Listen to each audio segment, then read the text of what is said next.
अगर आपने Chennai super Kings का रोड 2026 वाला इवेंट नहीं देखा तो मेरा आप सबसे सवाल है कि क्यों नहीं देखा। बोलो बोलो, टेल। आईपीएल शुरू होने में बस कुछ ही दिन बाकी हैं। 2 वीकेंड आप लोगों के सूखे सूखे चले गए, लेकिन अब अगले 2.5 महीने तक पूरा जुगाड़ हो गया दोस्तों। आईपीएल के माध्यम से क्रिकेट का प्रबंध दोबारा किया गया है।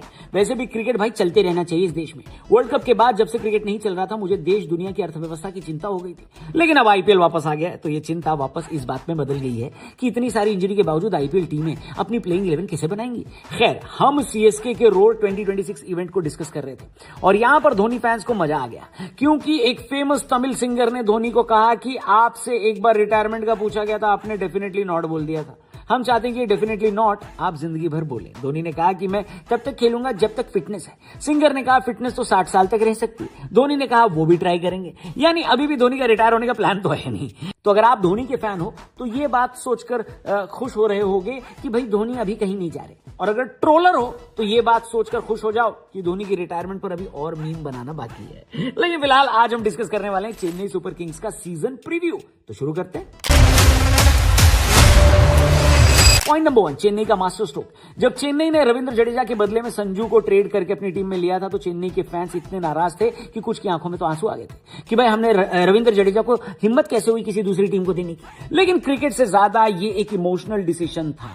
लेकिन अब आपको ये नाराजगी थोड़ी कम दिखेगी, क्योंकि जाहिर सी बात है संजू इस वक्त टीम इंडिया की सबसे हॉट प्रॉपर्टी है। जाहिर सी बात है कि संजू सैमसन इस वक्त टीम की यानी इंडियन T20 क्रिकेट की सबसे हॉट प्रॉपर्टी है। उनके पास प्लेयर ऑफ द टूर्नामेंट का अवार्ड है। उनके आने से चेन्नई की बैटिंग और ज्यादा एक्सप्लोसिव हो जाती है। यही नहीं, संजू की वजह से चेन्नई को धोनी का नियरेस्ट रिप्लेसमेंट भी मिल गया।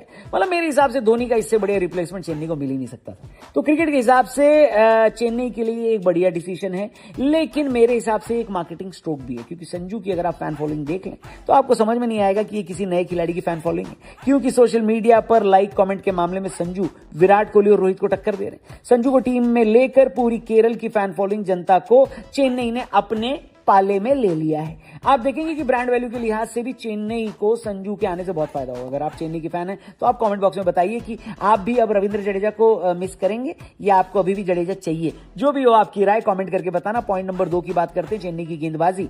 जी हां, चेन्नई की बॉलिंग पिछले साल से तो चलो शुक्र है बेहतर है, लेकिन रिसेंटली उनके death bowling specialist Nathan Ellis injured होकर आईपीएल से बाहर हो गए हैं। मेरे हिसाब से ये चेन्नई के चांस पर एक बहुत बड़ा डेंट है, क्योंकि अच्छी बल्लेबाजी तो इस टूर्नामेंट में सभी के पास है। अगर कोई टीम ट्रॉफी जीतेगी तो अपनी बेहतर गेंदबाजी की वजह से जीतेगी, और चेन्नई की बॉलिंग अभी भी बाकी टीमों के मुकाबले थोड़ी सी वीक मालूम पड़ रही है, कमजोर दिख रही है।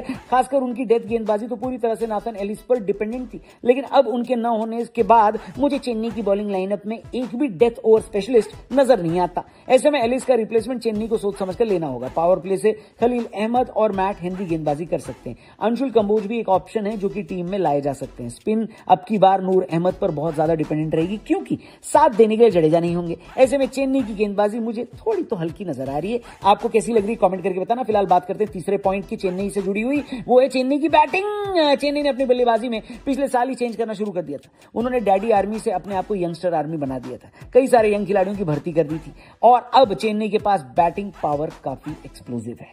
आप खुद ही देख लीजिए, अगर ओपनिंग आयुष मात्रे और संजू से करवाई जाए तो तीसरे नंबर पर ऋतुराज गायकवाड़ होंगे, चौथे पर डिवाल्ड ब्रेविस, पांचवें पर शिवम दुबे, छठे सातवें पर प्रशांत वीर और कार्तिक शर्मा, जिनको 14 करोड़ में खरीदा गया है, वो लोग भी हो सकते हैं, और 8वें नंबर पर महेंद्र सिंह धोनी होंगे। ये बैटिंग लाइनअप इतनी पावर पैक्ड है कि इसमें सरफराज खान, जो कि अच्छे फॉर्म में है, उनको भी जगह नहीं मिल रही है। तो पिछली बार चेन्नई की टीम जिसके लिए प्रॉब्लम पता है क्या थी, किसको खिलाया जाए।